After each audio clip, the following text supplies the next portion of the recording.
Assalamualaikum warahmatullahi wabarakatuh. Selamat datang di podcast Piaut Berdialog. Ngobrol santai tapi tetap bermakna yang akan membahas dunia pendidikan, terkhususnya pendidikan anak usia dini. Di episode kali ini kita akan mengulik dunia PAUD, mulai dari kurikulumnya sampai bagaimana realitanya di lapangan. Karena pasti seperti yang kita tahu, antara teori dan praktik seringkali punya cerita yang berbeda. Nah, untuk itu kita akan mendatangkan narasumber yang sudah ahli dalam bidang pendidikan anak usia dini. Siapakah beliau? Mari kita sambut Ibu Monita Nur Sabrina, MPD. Kami persilahkan.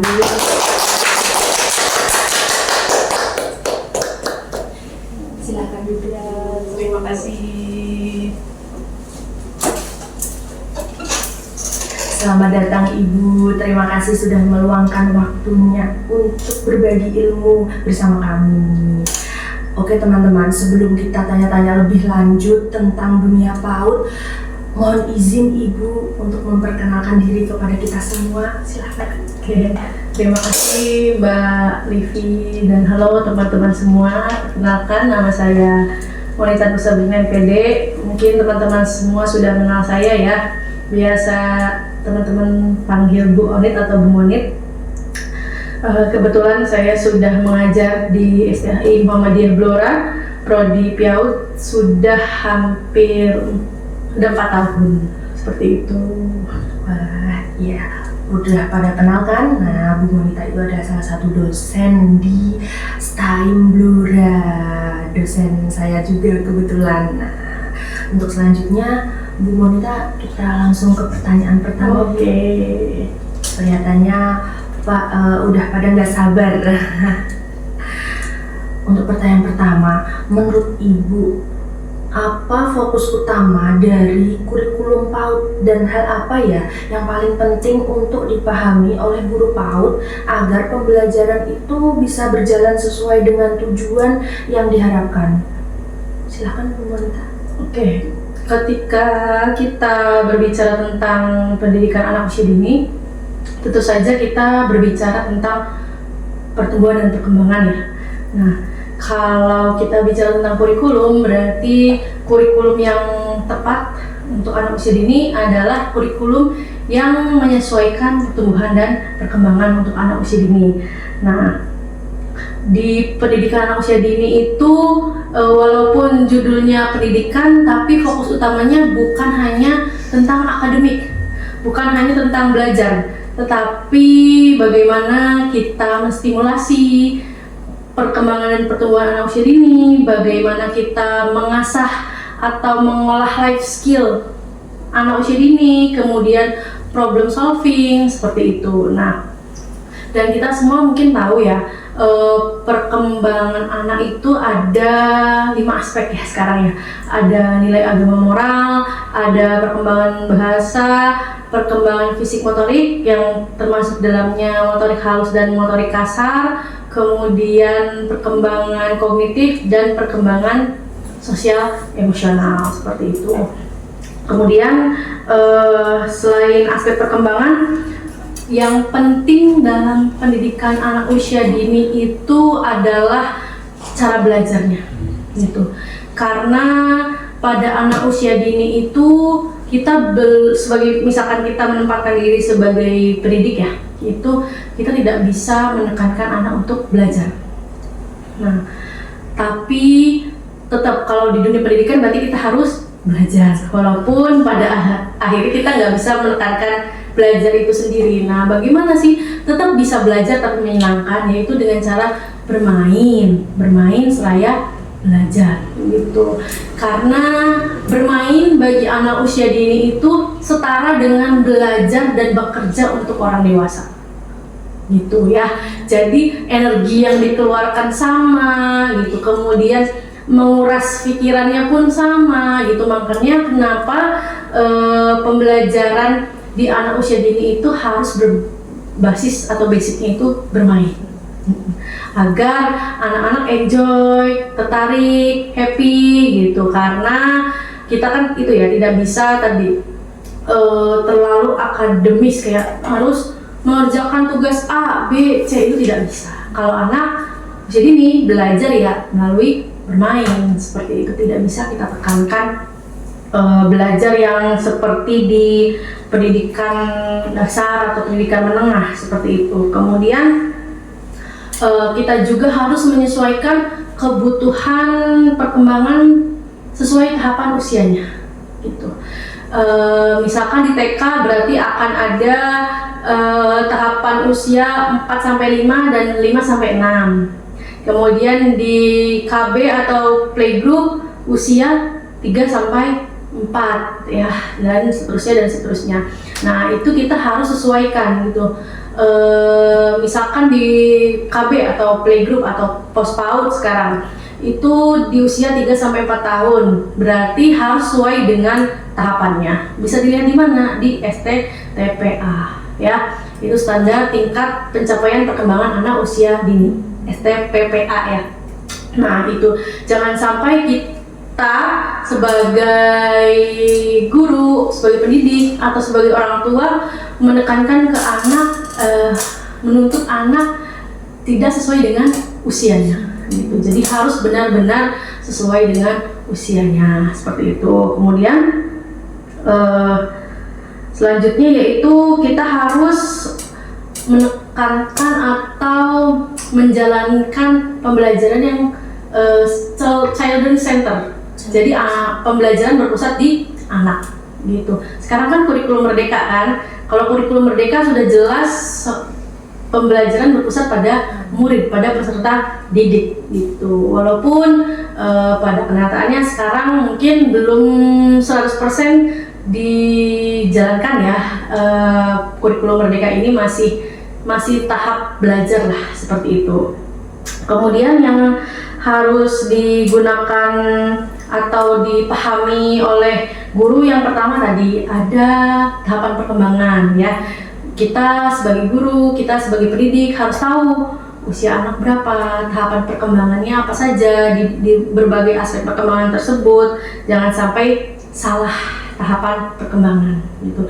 Jangan terlalu maju, jangan juga terlalu mundur. Jangan menerapkan di TKA tapi tahapan perkembangannya di KB gitu. Jangan belajar di KB tapi tahapan perkembangannya standarnya menggunakan yang TKB atau usia 5-6 tahun, itu tidak bisa kan, karena nanti tidak sesuai seperti itu. Kemudian yang kedua tadi pembelajaran melalui bermain atau bermain seraya belajar seperti itu. Jadi bermain seraya belajar itu bermain untuk anak usia dini yang mempunyai arti, bukan bermain yang hanya main kosong gitu, tapi ada artinya gitu. Entah untuk menstimulasi perkembangannya, entah untuk menstimulasi pertumbuhannya seperti itu.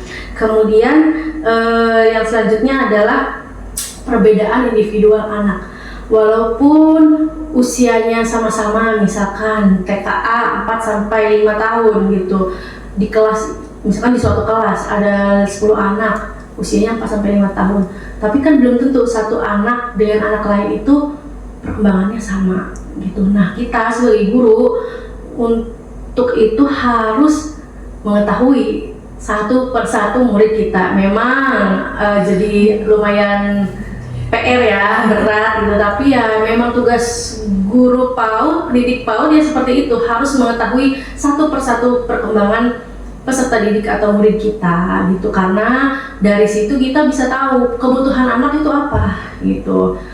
Si A butuh stimulasi lebih di mana, misalkan di perkembangan kognitif, atau si B butuh stimulasi perkembangannya lebih di mana, misalkan di perkembangan sosial emosional seperti itu. Walaupun memang sama-sama usia 4-5 tahun. Kemudian diperlukan sekali yaitu komunikasi dengan orang tua gitu.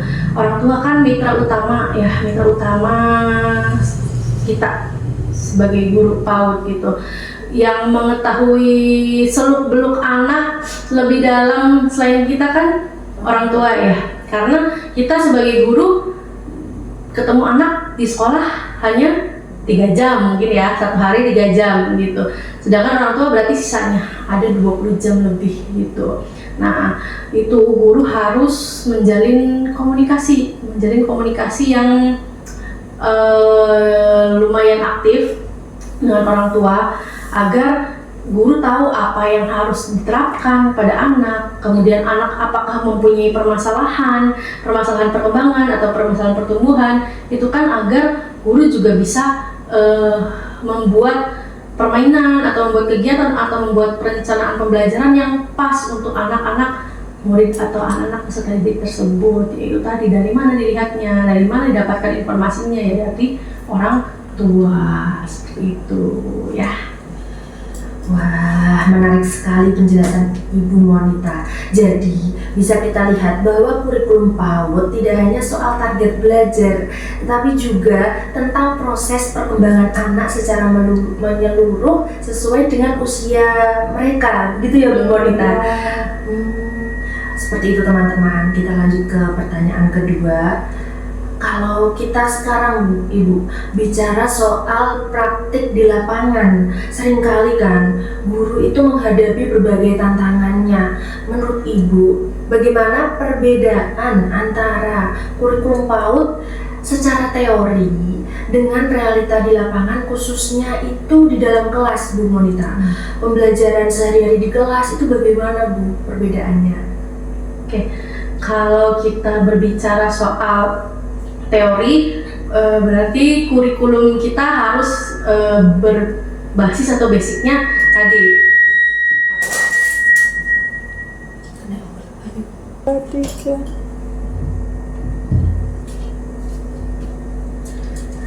Kalau kita bicara soal praktek di lapangan yang seringkali kan guru itu menghadapi berbagai tantangan, Bu Monita.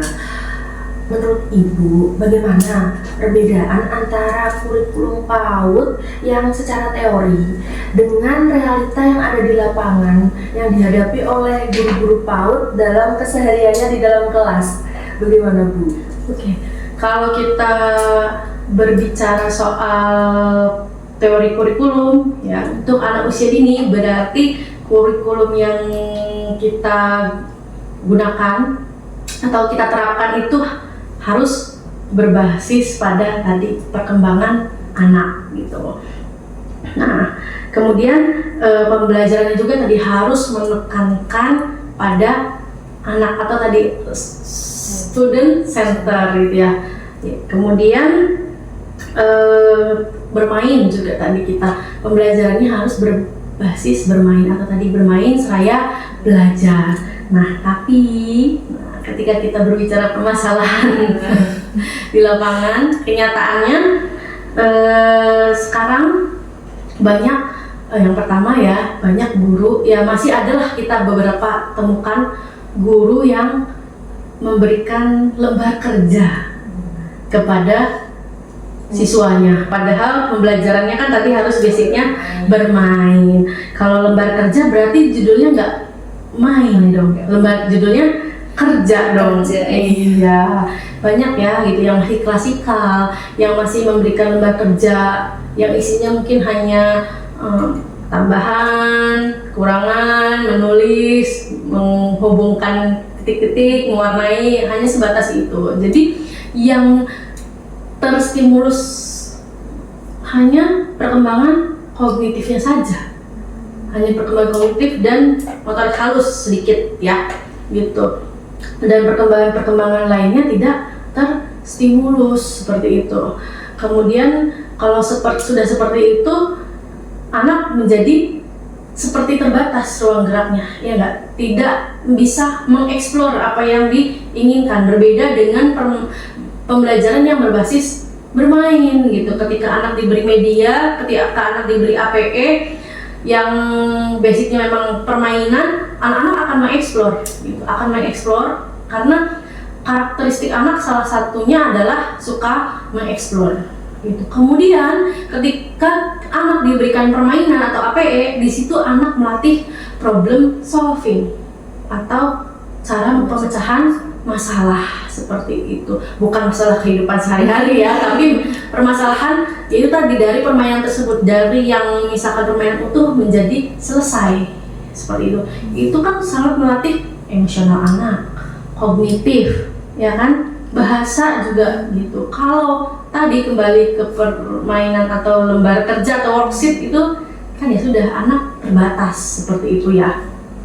Ya memang sekarang sudah tidak terlalu banyak, tapi ya saya saya mendengar cerita dari teman-teman mahasiswa yang sudah mengajar gitu, ada beberapa yang masih menggunakan lembar kerja seperti itu dari majalah atau gurunya bikin sendiri karena nggak mau repot gitu kan. Karena kalau membuat media kan otomatis repot, selain repot keluar gadget. Tuh, banyak kok orang tua yang menutupi ke guru atau ke pokoknya ke selain keluarga itu karena misalkan malu atau seperti apa. Padahal kalau orang tua terbuka itu guru akan malah membantu, ya kan? Gak mungkin dong kita tahu murid kita mempunyai atau mengalami permasalahan terus kita sebagai guru terus mencemooh gitu kan, tidak mungkin. Otomatis kita akan mencari solusi yang dilakukan di mana? Untuk dilakukan di sekolah. Mungkin kalau di rumah orang tuanya sudah melakukan apa gitu ya, treatment atau stimulasi apa. Kalau di sekolah pastikan guru juga mencari stimulus lain atau treatment lain atau terapi lain kalau gurunya tahu. Makanya pentingnya komunikasi dua arah dan keterbukaan gitu. Yang banyak orang tua takutkan itu gurunya dikhawatirkan membocorkan gitu, tapi guru itu sudah punya janji ya, punya apa namanya prinsip untuk tidak membocorkan terkait permasalahan anak didiknya, pertumbuhan dan perkembangannya pun tidak dibocorkan ke siapapun kecuali yang berhak seperti orang tuanya, seperti itu ya. Kemudian orang tua juga harus menunjukkan sikap positif terhadap pendidikan anak usia dini, karena ya kembali lagi kalau orang tuanya maaf mungkin tidak berasal dari yang pendidikannya cukup atau yang ekonominya kurang mapan, terkadang tidak peduli, ya kan? Taunya anak sekolah ya udah emang waktunya sekolah aja gitu, tidak mau tahu tujuannya sekolah itu apa gitu.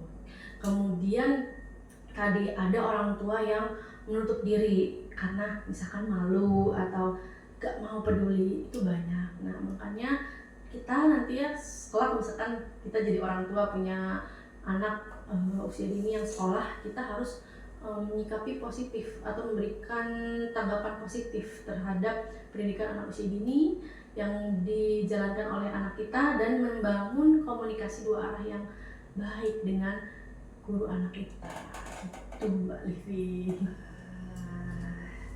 Semakin seru ya.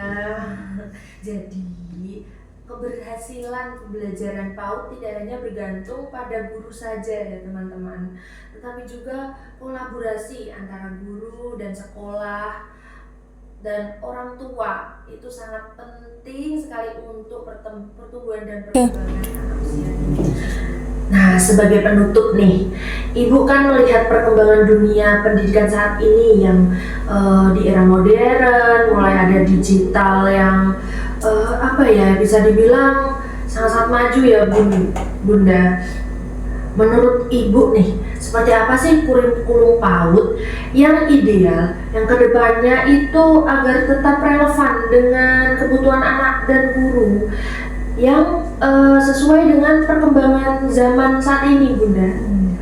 Oke. Kalau harapan saya ya, berarti harapan saya atau pemikiran saya tentang kurikulum yang ideal ya depannya untuk anak usia dini dalam era digitalisasi ini ya dan perkembangan zaman ini ya. Yang pertama tentu mau era digital, mau era zaman dahulu kala, kurikulum tetap harus berbasis pada perkembangan anak. Itu nomor satu. Kurikulum harus berbasis pada perkembangan anak. Bukan memaksakan capaian akademiknya, tapi bagaimana pembelajaran itu bisa menstimulasi atau mengembangkan perkembangan anak yang ada 5 aspek tersebut tadi. Karena banyak sekali sekarang orang tua yang ekspektasinya ketika anak sekolah PAUD, anak sekolah TK, ekspektasinya anak sekolah belajar baca, tulis, hitung. Nah, ya padahal tujuan pendidikan anak usia dini kan tadi untuk menstimulasi pertumbuhan dan perkembangan anak seperti itu. Makanya mungkin kedepannya untuk menjalankan kurikulum yang berbasis perkembangan anak itu harus lebih ditingkatkan lagi, mungkin komunikasi dari guru dan kepada orang tua, atau juga informasi tentang perkembangan anak kepada orang tua, agar orang tua tahu apa sih pendidikan anak usia dini itu untuk apa gitu. Bukan untuk mengejar bisa baca tulis hitung, tapi untuk bisa menstimulasi perkembangannya, menjalankan atau melatih life skillnya, melatih problem solvingnya, ya kan gitu. Kemudian selanjutnya tadi ada pembelajaran berbasis bermain atau bermain seraya belajar, bukan bekerja ya, bukan bekerja atau tadi ada worksheet ya, lembar kerja gitu. Anak tidak dituntut untuk belajar secara klasik. Anak dituntut belajar secara klasik itu akan susah gitu. Pembelajaran yang dibuat oleh guru berarti harus sesuai dengan usianya anak, itu tadi tugasnya bermain gitu. Jadi pembelajarannya harus berbasis bermain, tidak bisa kita tuntut untuk belajar gitu. Karena tadi belajar pada anak usia dini itu setara dengan bekerja dan belajar pada orang dewasa gitu kan. Kebayang kalau bekerja dan belajar itu diterapkan di anak usia dini kan kasihan ya gitu. Karena dunia anak kan dunia main ya, sebenarnya dunianya masih dunia main. Tapi bagaimana caranya kita sebagai guru menjadikan permainan itu permainan yang bermakna. Ya, bermaknanya tadi melatih stimulasi, ya stimulus perkembangan, kemudian melatih soft skill, life skill, problem solving, kemudian juga melatih bagaimana anak berinteraksi, ya kan, seperti itu. Selama ini kan sebelum sekolah anak interaksinya hanya terbatas dengan keluarga dan lingkungan tempat tinggal gitu. Ketika di sekolah anak mulai berinteraksi dengan dunia luar, dengan teman-teman sebayanya. Kemudian kalau kedepannya kalau bisa ya, harapan saya ada kurikulum yang berbasis budaya lokal gitu, atau menyelipkan budaya-budaya lokal di dalam pembelajarannya, agar anak usia dini itu tidak lupa dengan budaya asalnya gitu. Kalau kita tergerus zaman globalisasi gitu, anak-anak bisa lupa dengan budayanya sendiri gitu. Makanya pentingnya menyelipkan budaya lokal gitu atau budaya asal anak pada pembelajaran gitu. Dengan bagaimana caranya? Mungkin kalau sekarang di Blora sudah ada hari-hari tertentu menggunakan pakaian samin, ya kan. Kemudian ada hari-hari tertentu menggunakan bahasa Jawa. Nah, itu salah satu untuk tetap menghidupkan budaya lokal di diri anak usia dini, seperti itu. Kemudian selanjutnya adalah memanfaatkan teknologi secara bijak gitu. Pertama yang harus memanfaatkan teknologi secara bijak tentu guru. Ya, guru harus memanfaatkan teknologi secara bijak dalam menjalankan pembelajaran gitu. Kemudian yang juga harus melaksanakan teknologi dengan bijak anaknya gitu. Tapi karena anak usia dini kan belum tahu bijak itu apa sih, Bun, gitu kan. Kita sebagai guru, kita sebagai orang tua yang harus mengarahkan. Ini handphone itu gunanya untuk apa aja, misalkan bisa untuk belajar, ini ada game edukasi, ini ada video edukasi gitu, bukan hanya untuk bermain game seperti Mobile Legends atau PUBG atau Free Fire dan lain sebagainya yang bisa merusak otak anak seperti itu. Itulah. Kemudian tadi lagi guru harus melek teknologi, ya kan. Sekarang banyak pelatihan melalui internet ya, webinar dan lain sebagainya. Kemudian banyak inspirasi pembuatan media, ya kan, dari sosial media. Kemudian banyak informasi dari sosial media. Nah, itu harus dimanfaatkan secara bijak oleh guru untuk bisa diterapkan di sekolahnya atau di lembaganya masing-masing, seperti itu. Kemudian selanjutnya adalah peran orang tua.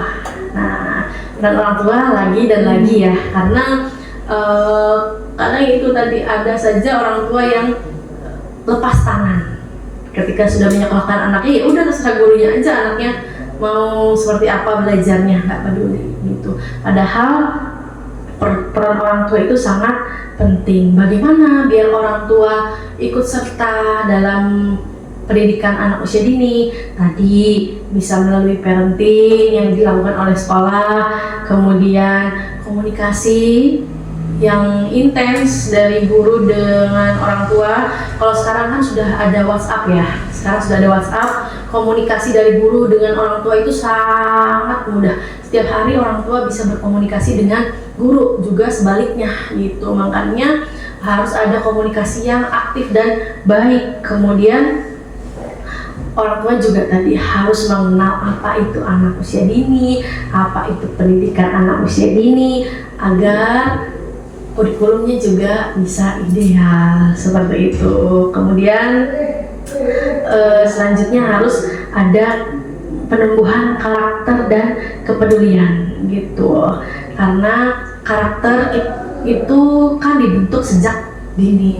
Nah, di pendidikan anak usia dini ini, berarti di lembaga PAUD ini, itu berarti adalah ajang di mana karakter anak dibentuk. Makanya kita sebagai guru, kita sebagai orang tua harus memberikan stimulasi yang positif untuk anak, kemudian mengajak anak untuk sharing atau berbagi tentang hal-hal yang positif agar tertanam di dalam dirinya juga hal-hal yang positif, karakter-karakter yang positif. Karena tadi anak usia dini kan dasar kehidupan seorang manusia itu di anak usia dini. Makanya betapa pentingnya karakter atau pendidikan karakter untuk anak usia dini, seperti itu. Termasuk di dalamnya ya tadi dimasukkan ke dalam kurikulum gitu. Pada kurikulum tahap sejauh ini sih sudah ada ya pendidikan karakter ya melalui media-media, APE, pembelajaran, pasti di dalamnya terselip untuk stimulasi pendidikan karakter untuk anak usia dini, seperti itu Mbak Livi. Semakin seru, tapi kita sudah ada di penghujung podcast. Harapannya Bu Monita itu tadi sangat menarik ya teman-teman. Di era yang saat ini ada globalisasi modern, apa-apa era digital, kita harus dengan bijak, nggak cuma sebagai pendidik ya Bu Monita, nggak cuma guru, tapi orang tua dan anak pun harus bijak dalam bersosial media, dalam mencari konten atau melihat-lihat apa yang ada di sosmed, gitu ya Bu. Terima kasih banyak Ibu atas insight dan pengalaman yang sudah dibagikan bersama kami. Wah, jadi lebih banyak ilmu atau lebih pengetahuan lebih luas lagi ya Ibu saya sekarang dan teman-teman sekalian nanti yang menyaksikan podcast ini. Semoga obrolan kita hari ini bisa memberikan manfaat dan sudut pandang baru bagi para pendidik dan orang tua. Terima kasih juga untuk teman-teman yang sudah menyimak podcast PIAUD Berdialog. Sampai jumpa di episode selanjutnya. Wassalamualaikum warahmatullahi wabarakatuh. Bye-bye. Terima kasih semuanya. Terima kasih.